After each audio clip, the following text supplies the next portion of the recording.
Aelaka ny tegna mba rokaka iny dia irany ihany ny asa be atao.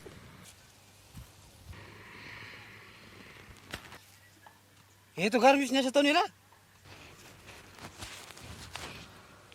Ha? Lezola mihanagna fahatana ty ny tao raha be ry e. Da, inzao ny raha atao.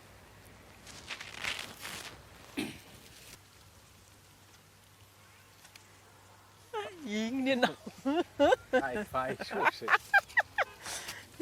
Raha tokony avela hataony rehery amizay ty. Raisiny angady.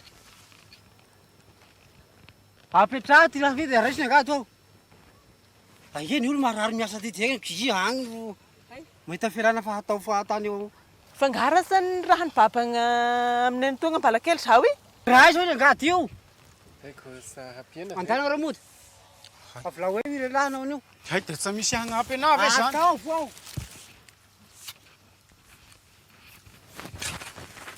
Ny fivariko. Sa misy variko zao. Baba, hagnaterana vary ty?